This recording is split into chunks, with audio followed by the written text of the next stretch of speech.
Bon vendredi, tout le monde. It's been a difficult year. There's no other way to put it. But when times get tough, Canadians step up. I want to start today by thanking all Canadians for all their efforts in the fight against this global pandemic. You've made a lot of sacrifices over the past many months. You helped keep people safe. You helped save lives. Everything we did, small and big, in following public health orders, in making sure that ourselves and our loved ones and frontline workers were safe, made a difference. So thank you. On this 8th and final day of Hanukkah, and with only 1 week to go until Christmas, there are more than 75,000 active COVID-19 cases across the country. Deaths per capita are continuing to rise in many G7 countries, including Canada. Countries around the world continue to feel the pain of the second wave. We need to take this very seriously as numbers continue to head in the wrong direction. Our fight against this virus is not over, even as we're preparing to say goodbye and good riddance to 2020. It may be the holiday season, but we have to be more careful than ever. On Monday, vaccinations started for the most vulnerable and our frontline workers. Canada has secured agreements for up to 417,000 doses of COVID-19 vaccines ahead of schedule. This includes over 200,000 early doses of the Pfizer vaccine scheduled for next week and 168,000 doses of the Moderna vaccine before the end of December, pending Health Canada approval. I want to assure you again that any vaccine approved in Canada will be both safe and effective, and that health experts are making those decisions independently. In January, we'll be getting 125,000 doses of the Pfizer vaccine per week for a total of about 500,000 doses for the month. With the guaranteed millions of doses coming in 2021, every Canadian who wants a vaccine will get one, no matter where they live. This is the largest immunization campaign in our country's history, and I know that we have the right plan and the expertise that we need. Getting a vaccine in a week or in a month won't do you any good if you catch COVID-19 today. That's why we need to keep working to halt the spread of COVID-19. So please, continue to follow public health guidelines. Avoid gatherings, practice social distancing, use the COVID Alert app, do the right thing for the most vulnerables, and think of being careful as a gift you can directly give your fellow Canadians, especially frontline workers who continue to step up every single day to keep us safe, to keep Canadians safe. Nous faisons beaucoup d'efforts pour nous assurer que les Canadiens aient accès à des vaccins sécuritaires et efficaces partout au pays. En même temps, nous travaillons aussi à nous procurer et à développer des traitements pour combattre la COVID-19 ainsi que d'autres infections virales. À ce sujet, j'annonce aujourd'hui un investissement de près de 9 millions de dollars par le biais du Centre national de recherche du Canada pour soutenir le développement de ces traitements. Cet investissement ira vers 4 compagnies pour leurs candidats de traitement contre la COVID-19, dont 2 à Montréal et 2 à Vancouver. Il est important de continuer à développer des solutions ici au Canada afin de lutter contre la COVID-19 et de se préparer pour d'autres éventuelles pandémies. C'est en travaillant avec les chercheurs, les scientifiques et les entreprises que nous allons y arriver. For many Canadians, the holidays are a time to cook good food and have a few extra pieces of dessert because, well, why not? But for far too many others, the reality is very different, especially during this pandemic. More than a third of Canadians who rely on food banks are children. That's unacceptable. In a country like Canada, no child should go hungry. In October, our government announced another $100 million under the Emergency Food Security Fund, doubling our investment from the spring. This morning, Minister Bibeau outlined the details of where that additional funding will go, including $30 million for food security in First Nations, Métis, and Inuit communities.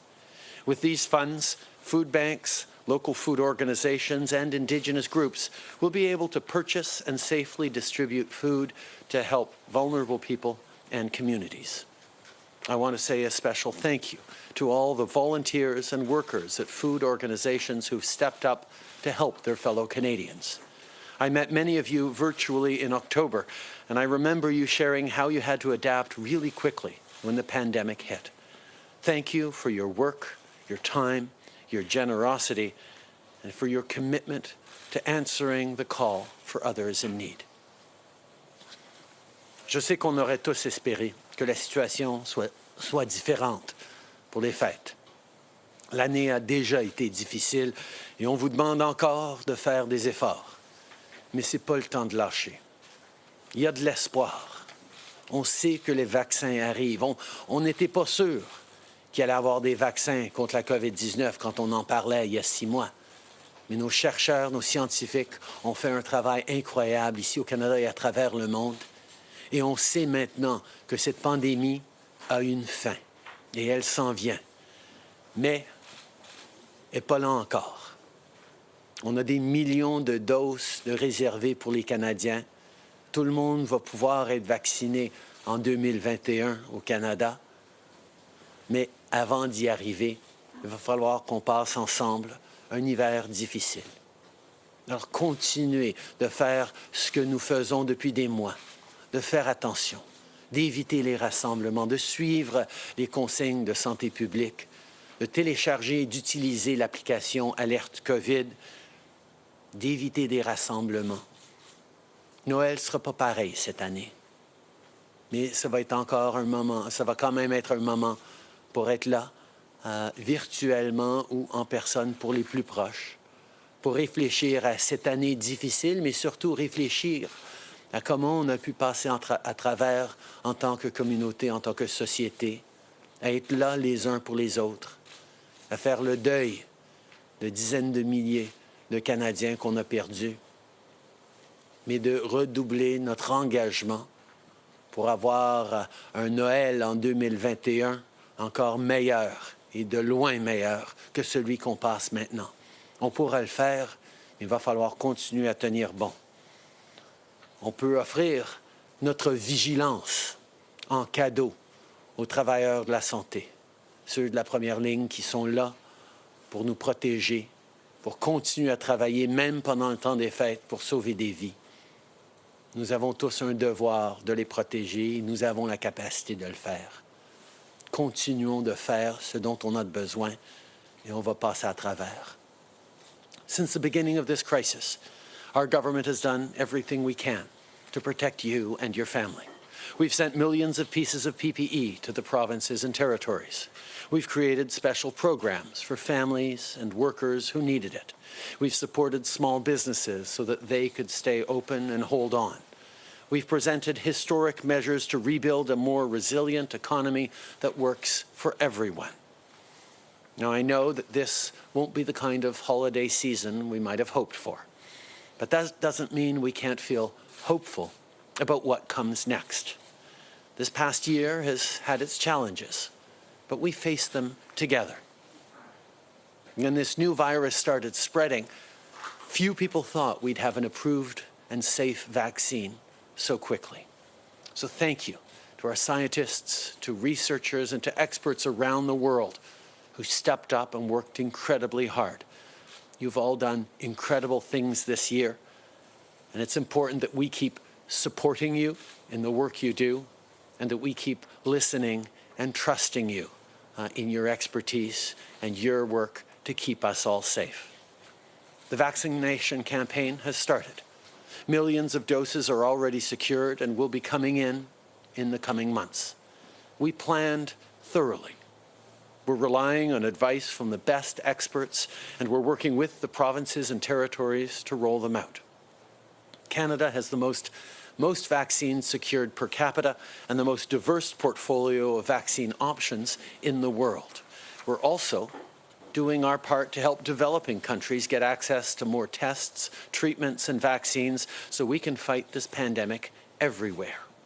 There are reasons to be hopeful for 2021. Just like through this spring, summer, and fall, we will continue to be there for you. We will have your back every step of the way. We will do, as a government, whatever it takes for as long as it takes to keep you safe and supported. We're coming into the final miles of this crisis, and we can't give up now. So stay home, stay safe, and we will get through this together. Joyeux Noël tout le monde. Merry Christmas, Happy Holidays, and mostly, Happy New Year. Thank you, Prime Minister. We'll now turn the phone for questions from media. Just a reminder, one question, one follow-up. Operator. Thank you. Merci. Première question, Raymond Filion, TVA. À vous. Merci beaucoup. Bonjour, M. le Premier ministre. J'aimerais revenir sur la PCU et ces milliers de personnes qui sont invitées à rembourser des prestations avant le 31 décembre. Dans plusieurs entrevues cette semaine, vous leur dites de ne pas s'inquiéter, que l'ARC sera indulgente, mais j'aimerais que vous soyez très concret. Qu'est-ce que ces personnes doivent faire? Est-ce qu'ils doivent ignorer la lettre? Quelle est la marche à suivre exactement? Merci Raymond. On sait d'abord qu'il y a eu déjà des millions de paiements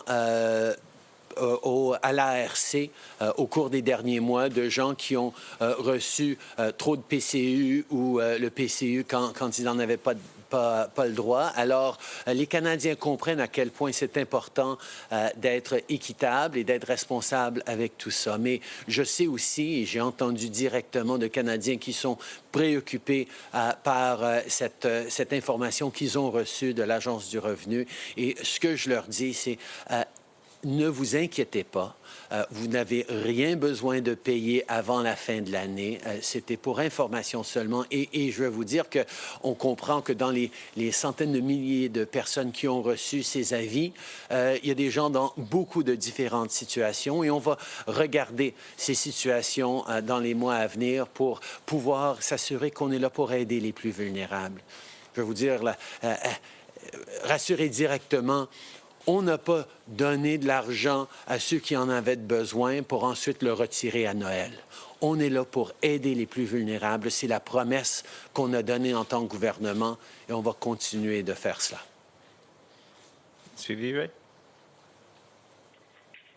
Donc, les gens ne seront pas imposés parce que c'est ce qui est écrit noir sur blanc dans la lettre. Là. Si vous ne remboursez pas avant le 31 décembre, on va vous envoyer un slip, là, Alors, il n'y en aura pas? Vous confirmez qu'il n'y en aura pas de... Je peux confirmer que les gens qui ont fait des erreurs de bonne foi, qui auraient peut-être pas dû avoir ce paiement, n'ont pas à s'inquiéter pour des pénalités ou pour des intérêts. On va travailler avec tout le monde. La pandémie est encore en cours. Les gens sont encore et continuent d'être anxieux, inquiets. C'est un Noël pas comme les autres. Je veux pas que les gens soient inquiets à ce niveau-là.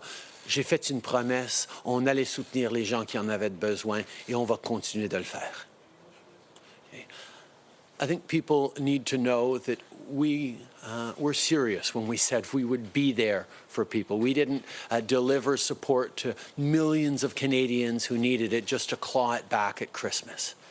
Already, we've seen over 1 million repayments of people who got the CERB payments unjustly or extra CERB payments, and that's because Canadians are fair and fair-minded and responsible. But every step of the way, we've promised to be there for vulnerable people, so I don't want this to be an extra stressor on a Christmas that is already not like others. So be reassured, any good faith mistakes will not be penalized, will not be pursued. We're going to work with people over the coming weeks and months to ensure that people get the support they need. I think all Canadians want to be focused on the things that matter the most this Christmas, your health, the health of your loved ones, and the opportunity to recollect this past year and look towards the next year with renewed optimism.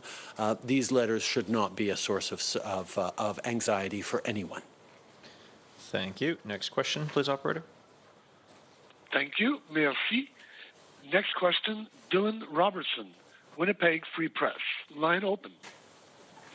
Good morning, Prime Minister. Your Quebec Lieutenant Pablo Rodriguez told Le Devoir that you can't increase health transfers because the structural expense would jeopardize Canada's credit rating. You've never mentioned the credit rating issue in this context before. In fact, you said you will increase health transfers. So is Mr. Rodriguez making this up? Obviously, we're proud of Canada's very strong credit rating because it contributes to us going into this pandemic with one of the strongest fiscal balance sheets of any of the G7 countries, and we continue to have it.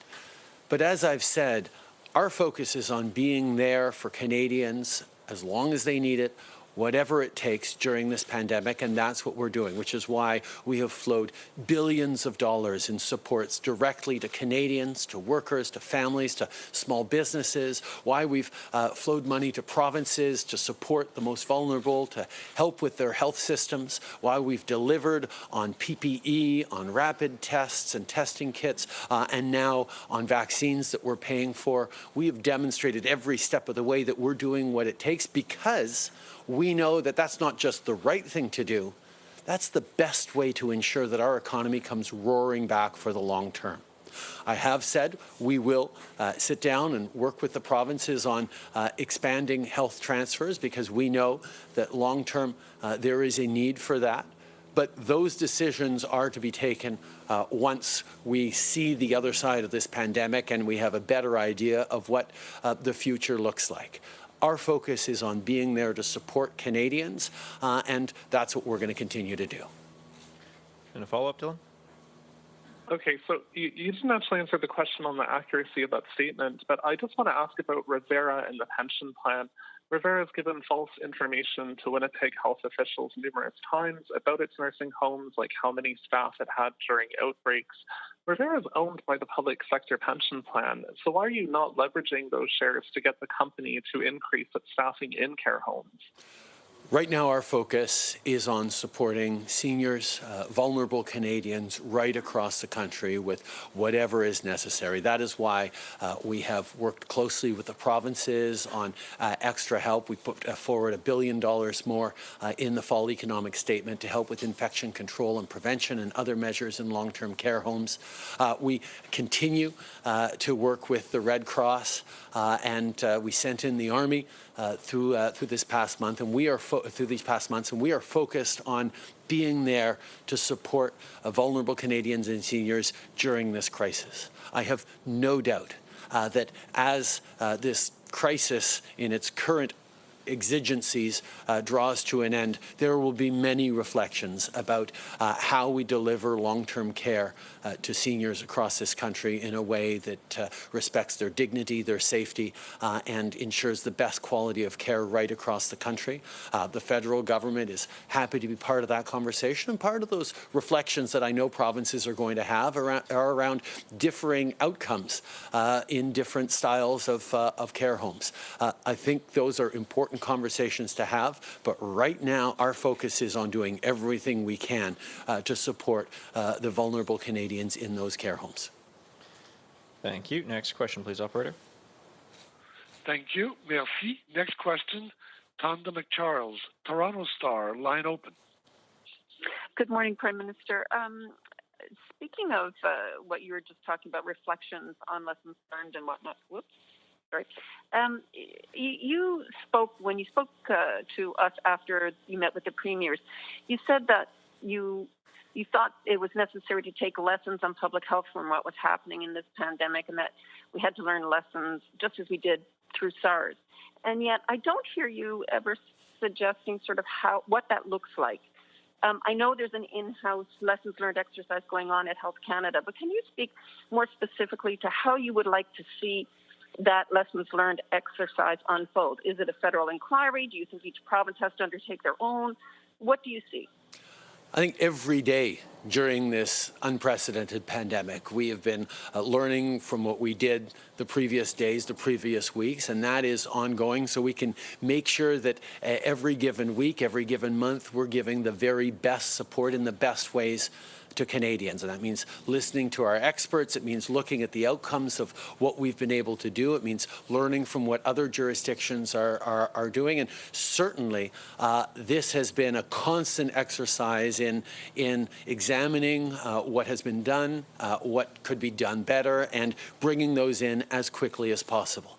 Of course, as we get through this pandemic, there are going to be many, many larger lessons to learn, to set down, and to set in place so that future governments faced with similar situations, although we certainly hope not, will be better equipped with what we've learned through this pandemic. I think that is simply understood, that we will have to be very serious about making sure we learn all these lessons that were tragically extremely hard learned through this pandemic. But we haven't yet decided or determined what that looks like. We're still very much focused on getting through this second wave right now.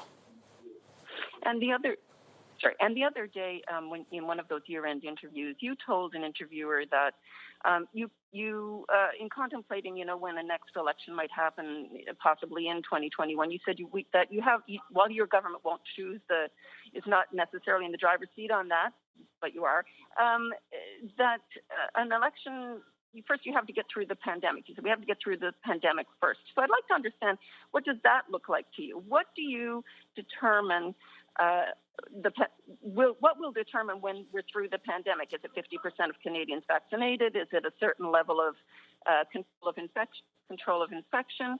Can you speak to that? When do you deem us to be sufficiently through the pandemic?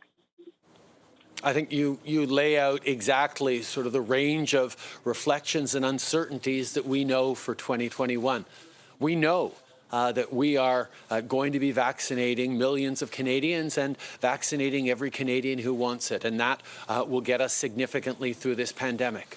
We know that experts still have to evaluate carefully which threshold of vaccination will allow us to start releasing some of the restrictions in various places across the country. Will they be in certain sectors, or will they be in certain regions? There are many things we don't know. What we do know, however, is we're still very much in the middle of this second wave, and the decisions that we take now as Canadians to keep ourselves safe are going to make a difference for the coming months. As to political considerations and what decisions happen around elections, well, we will see, because that's not our focus right now. Our focus is on supporting Canadians now and in the months to come, and getting them vaccinated as we get through this pandemic. And Glenn McGregor, CTV News. Prime Minister, the United States is expected to vaccinate about 10 times as many people per capita as we are by the end of the year. And this schedule of Pfizer deliveries you just mentioned looks like the rate of deliveries is going to be constant. It's the same rate we're receiving them in December as we'll be getting in January. My question is, what are you going to do to close that gap, given that the strategy you've talked about, the broad variety of candidates, is kind of a gamble? We don't know they're going to be approved. We don't know when they're going to be delivered. But we do know at the current rate of the one approved vaccine, the Americans are going to vaccinate a lot higher percentage of their population before we do. What do you tell Canadians about that gap? Indeed. We have secured, as you point out, one of the best ranges of vaccine portfolios of any country in the world, and we've secured more potential doses per Canadian than anywhere else. So we know that while it is important, and it is great news that we're starting to vaccinate now in December ahead of schedule, it is once we get a significant proportion of the population vaccinated that we will start to be able to look at loosening restrictions. The Americans have a healthcare system that will have challenges and will have successes. We have our own process. We're focused on our own process to make sure that as many Canadians as possible get vaccinated as quickly as possible with vaccines that are safe and effective and approved by Health Canada. We are, of course, watching approvals elsewhere around the world, but the decisions made as to what is right for Canadians and what is safe for Canadians will be done by the Canadian experts who are putting our safety first with a gold standard of approach that is the envy of the world. We will continue to focus every step of the way on delivering safe, effective vaccines for as many Canadians as possible, as soon as possible. En français, s'il vous plaît, Monsieur Trudeau. Nous allons continuer de nous concentrer sur l'importance de livrer des vaccins sécures et efficaces au plus grand nombre de Canadiens le plus rapidement possible. Effectivement, on a le meilleur portfolio de vaccins potentiels de bien des pays et on a aussi plus de doses potentielles par personne que bien des pays. Mais en même temps, nous savons ça va être encore bien des mois avant qu'on atteigne un niveau où on va pouvoir relâcher certaines restrictions et pour ça, il va falloir qu'on écoute nos scientifiques. Mais à chaque étape, nous faisons tout ce qu'on peut et tout ce qu'on doit faire pour mettre les Canadiens à l'avant-plan au niveau de protéger leur santé et leur sécurité. Bonjour, Laurence Martin de Radio-Canada. Bon, sur la PCU, je comprends que vous dites que vous n'allez pas abandonner là, les Canadiens qui sont dans le besoin, mais il y a quand même des travailleurs autonomes qui n'ont pas beaucoup d'argent, qui vont devoir la rembourser, cette PCU. Et en même temps, il y a des entreprises qui ont profité des subventions salariales pour enregistrer des très gros surplus, pour verser des dividendes à leurs actionnaires. Et eux qui ne devront pas rembourser cette subvention-là, est-ce que vous reconnaissez qu'il y a une injustice? On faisait face à une pandémie, à une crise sans précédent à travers cette pandémie. Effectivement, c'est un choix que le gouvernement a fait, de dire on va aider les gens. Et par la suite, on va regarder comment on peut s'assurer que ça a été équitable, comment on peut empêcher ceux qui auraient pris avantage ou exiger des remboursements de ceux qui ont voulu faire de la fraude. Mais ce choix d'aider le plus rapidement possible, le plus de gens possible, c'était le bon choix pour le Canada. Déjà, on a vu que même avec toutes les tragédies qu'on a vécues, la pandémie a frappé moins fort que dans beaucoup d'autres de nos pays alliés. Et en plus, quand on regarde les emplois qui sont revenus au Canada, on est rendu à 80% des emplois revenus qui avaient été perdus à cause de la pandémie et les États-Unis sont à peine à 60%. Donc, on a fait le bon choix, mais effectivement, maintenant, on va être en train de regarder comment on doit continuer d'aider ceux qui sont encore vulnérables. Et s'il y a des gens qui n'ont pas été corrects dans la façon, ou des entreprises qui n'ont pas été correctes dans la façon qu'ils ont utilisé ces subventions ou cette aide. Mais la décision de base d'être là pour les Canadiens, bien, c'est la promesse que j'ai faite dès le début. Nous allons nous assurer que c'est le plus équitable possible. Mais d'aider les Canadiens, je ne fais aucune excuse à ce niveau-là. OK. Donc, juste pour que ce soit clair, les entreprises qui ont abusé des subventions salariales, qui ont fait des profits avec des subventions salariales, vont devoir les rembourser dans les prochains mois. On va regarder les règles, si les règles ont été suivies, si tout a été équitable comme il devrait l'être. Mais notre choix, ça a été d'aider d'abord et avant tout à passer à travers cette pandémie et regarder par la suite qu'est-ce qui a été bien utilisé et qu'est-ce qui a peut-être été une opportunité pour certaines compagnies de profiter d'une pandémie, parce que c'était pas ça le but.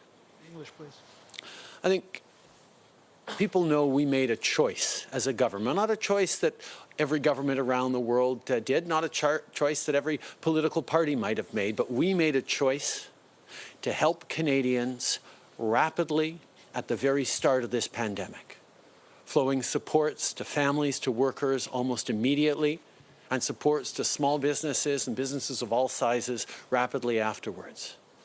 And that has worked. That has worked to keep food on the table, to prevent Canadians from plunging deep into debt. It has also worked to hold on for many small businesses and main streets across the country that will be able to, instead of having to rebuild from scratch when this pandemic is done, will be able to simply reopen. That's going to help us come roaring back And we're already seeing the impact of that choice we made to help Canadians have positive echoes. People have seen better health outcomes than many of our peer countries around the world in terms of fighting COVID-19. People are also seeing 80% of the jobs that were lost because of COVID-19 already back in our economy, whereas the United States are just around 55 or 60% of those jobs come back. So we've done well because that was the right decision to take. But that choice to get help out quickly to everyone meant that we understood that after the fact, we would have to look at things and see if it was done fairly, if people took advantage of this in improper ways. Like I said, good faith mistakes will not be punished, but there are people who committed fraud and companies who perhaps profited in ways that is not right, and those are things that we will look at. But again, the focus on this pandemic is getting through it, and I think that's what Canadians expected. Hi, Prime Minister. Tom Perry, CBC.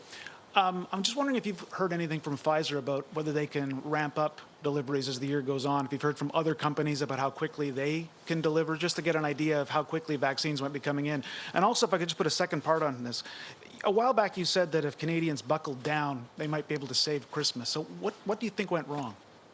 I think, first of all, we continue to work with all the vaccine producers to try and ensure as many doses as possible for Canadians as quickly as possible. We're pleased to have clarity and predictability right to the end of January in terms of deliveries of Pfizer. But as we've said, with potential Moderna vaccines arriving before the end of December, pending Health Canada approval, and the Pfizer vaccines already coming in and reaching Canadians, we are very confident about our ability to vaccinate 3 million Canadians at the very least by the end of the first months of 2021. But there's much more to do, and we will continue to work with all the vaccine companies. In regards to Christmas, at Thanksgiving, we saw that cases were rising, and we continue to be in this second wave.